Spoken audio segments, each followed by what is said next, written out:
परिभवनमभीष्टदोहम् तीर्थास्पदं शिवविरञ्जनुतं शरण्यम्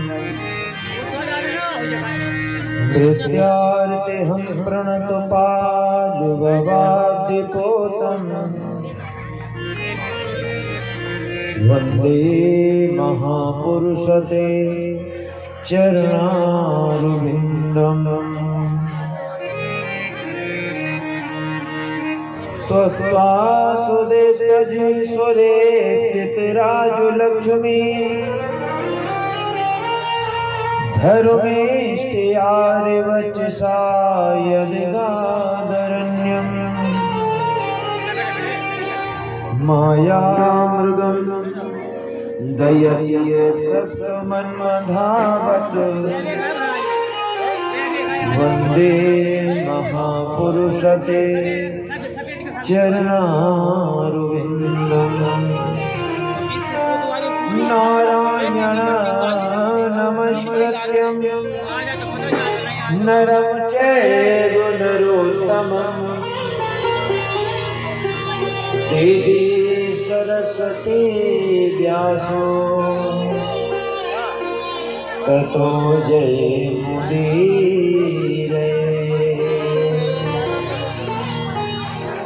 मनोजवं मार्गतुल्यवेगं जितेन्द्रियं बुद्धिमतां वरिष्ठं वातात्मजं वानरयूथमुख्यं श्रीरामदूतं शरणं प्रपद्ये। जय जय श्री राधा रमण जय जय नवल किशोर जय रूपी चित चोर प्रभु जय जय माखन चोर।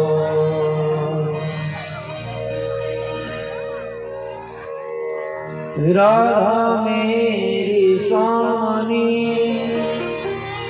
मैं राधे को दास जन्म जन्म मोहि लीजियो श्री चरणन में बास। बोलिए भागवत भगवान की जय, सत्य सनातन धर्म की जय, गौ माता की जय, गुरु गोविंद की जय, माता पिता की जय। दोनों हाथों पर उठा के बोलिए जय जय श्री राधे।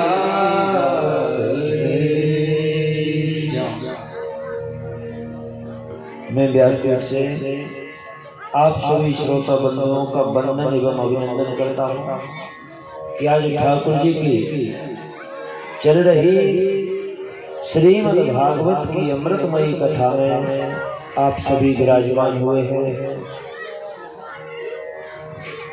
आप सभी विगत कई कथाओं से सुनते आ रहे हैं कि 7वें दिन की कथा सुनने से पूरी भागवत की कथा का फल मिल जाता है। हर व्यास के मुंह से आपने ये सुना होगा कि 7वें दिन की कथा सुन लो तो 7 दिन की कथा का फल मिलता है। पर आप लोगों को कभी किसी ने ये बताया कि इसके पीछे का कारण क्या है?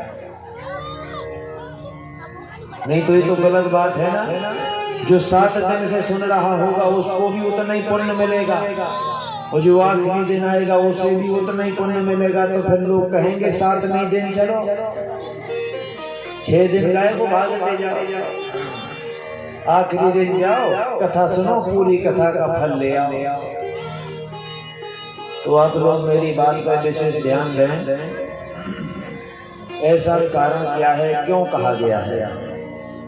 इसलिए कहा गया है कि हमारे जीवन में संतोष नहीं है।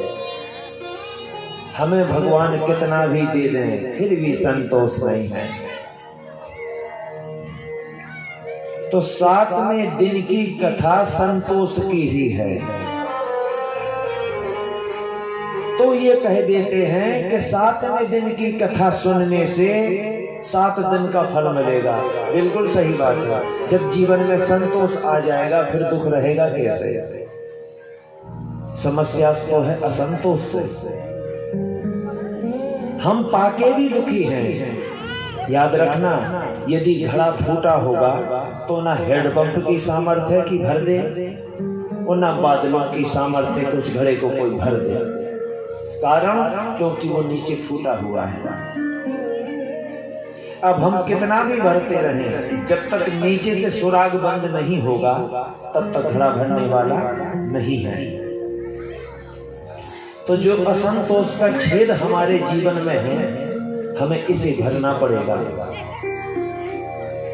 और हम संतोषी कैसे बनेंगे, ये हमें सुदामा चरित्र की कथा ही सिखाएगी। इसलिए कहा गया है कि 7वें दिन की कथा सुन लो तो 7 दिन का पुण्य मिल जाएगा, क्योंकि संतोषम परम सुखम। कि गज धन गोधन बाज धन और रतन धन खान, वो जब आवे संतोष धन सब धन धूल समान। हम रात दिन बस एक ही सोचते हैं कि धन कैसे आएगा, धन कैसे आएगा, धन कैसे आएगा। कुछ लोग पूछते हैं कि महाराज पैसा तो आता है पर रुकता नहीं है। हम आपको कैसे समझाएंगे? जब भैया जी बाजार बंद कराओ, ये बच्चों का थोड़ा, तो हम उन्हें कैसे समझाएं कि बोलो पैसा आया है कि नहीं? आया है, था तो नहीं, आया है। जैसे घर में फूफा जी आए तो वो जाएंगे कि नहीं जाएंगे, ये बताओ। घर में जीजा जी आए, वो जाएंगे कि नहीं जाएंगे? विवाह में रिश्तेदार आते हैं, फिर वो जाते हैं कि नहीं? तो जो आता है वो जाता भी है। ये दोनों पहलू हैं। हम संसार में आए हैं तो हम एक दिन जाएंगे, ये सत्य है। तो जब पैसा आया है तो वो जाएगा क्यों नहीं? उसकी गति ही है जाने की, वो जाएगा। पर अगर हमारे यहाँ पैसा आया और हमने कुछ काम नहीं कर पाया और चला गया, हाँ ये हो सकता है। तो यदि आप चाहते हैं कि हमारा धन हमारे घर में भौतिक सुखों में वृद्धि करे, तो एक उपाय करना सीख लो। यदि तुमने 500 रुपए दिन के कमाए हैं,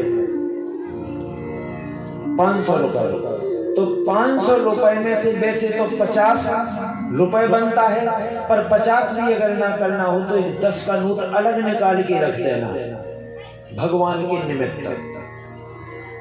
तो वैसे ही ये धन बन जाएगा। जैसे 5 किलो लड्डुओं में से 1 लड्डू भगवान को चढ़ा दो तो बाकी प्रसाद बन जाता है कि नहीं? तो तुम्हारे 490 रुपए वो प्रसाद बन गए। अब वो तुम्हारे घर में विकास करेंगे, जाएंगे, पर विकास करा कर ही जाएंगे, वैसे नहीं जाएंगे। तुमने सोचा जमीन लेना है तो जमीन तुम्हारी रजिस्ट्री में वो पैसे जाएंगे, पर रजिस्ट्री होगी, जमीन तुम्हारी होगी। देखो, लक्ष्मी और माया दोनों अलग अलग हैं। लक्ष्मी किसे कहते हैं? जो भगवान को समर्पित की जाए। तो मैंने जो आपको ये नियम बताया, क्रिया बताई, मैंने जो वही आपको बताई है कि 10 रुपए भगवान को चढ़ा देना तो 490 रुपए तुम्हारी लक्ष्मी बन जाएंगे, क्योंकि 10 रुपए भगवान की ओर पहुंच गए। अब हम क्या करते हैं? 500 कमा के 1 रुपए भी भगवान के लिए नहीं निकालते, तो फिर वो बनती है माया। फिर वो विकास नहीं कराती, भ्रमित करा के अस्पतालों में चली जाती है। ये बताओ, यदि हम सरकार का टैक्स भरेंगे तो हमारा रुपया 1 नंबर में आएगा। यदि हम सरकार का टैक्स ना भरें तो फिर 2 नंबर का पैसा हुआ। फिर सरकार की रेट बढ़ेगी तो जितना भी पैसा है वो सब ले जाएंगे, जब्त कर लेंगे। उसी प्रकार यदि हमने अपना कमा करके थोड़ा सा भी धन भगवान के निमित्त निकाला तो फिर हमने टैक्स भगवान का भर दिया है। अब भगवान की जिम्मेदारी है हमारा पैसा सुरक्षित करने की। हम सौगंधनी भगवान की आंख खा के आए हैं कि 10वां भाग हम तुम्हारे लिए निकालेंगे, धर्म के लिए निकालेंगे। लेकिन यहाँ आके हम सब भूल गए। काय का 10 रुपए, और यदि 10 रुपए में से 5 रुपए भगवान के धर्म के लिए करते भी हैं तो 100 जगह सुनाते कि हमने सत्यनारायण की कथा बचवाई। इसमें तुम्हारा कौन सा एहसान है?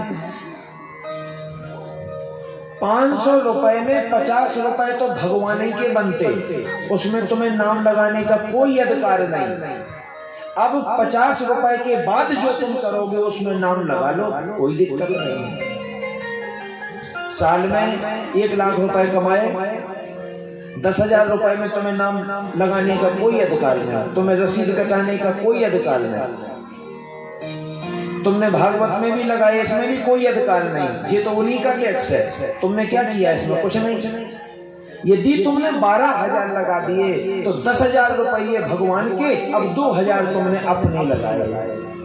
दशमांश तुमने सुना भी होगा, विवाह में जो होता है दशवांश, तो जो दशवांश है वो भगवान का ही है, उसमें हमें नाम लगाने का कोई अधिकार नहीं। तो हम लोग दशमांश तो जाने दो, अगर 2 रुपए भी लगाते हैं तो 10 बार अपना नाम लगाते, मोहल्ले में ढिलोरा पिलाते। इतना याद रखना, या तो तुम पुण्य बताते हो ना, बताने से दोनों कटते हैं, पाप भी कटते हैं और पुण्य भी कटते हैं। बताने से पुण्य भी कटते हैं, पाप भी कटते हैं। तुम कितना भी स्प्रे डाल लो और 2 दिन में सुगंध उड़ जाएगी। तुम मरे हुए जानवर को छोड़ दो, 10-20 दिन में कुछ नहीं मिलेगा, सब दुर्गंध उड़ के चली जाएगी।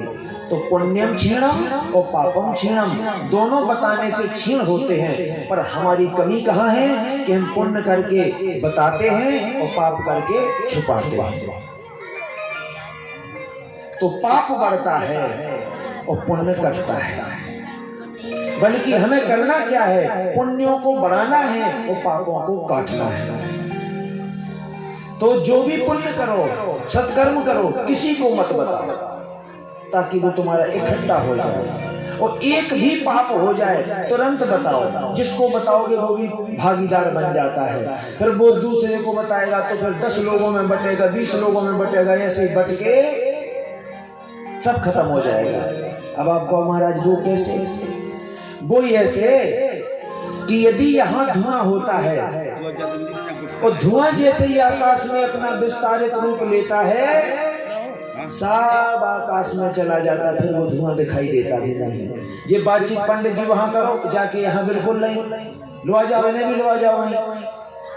बोलिए भागवत भगवान की जय। तो देखो आज एक संकल्प लेना है कि हमें पाप छुपाना नहीं है और पुण्य बताना नहीं है।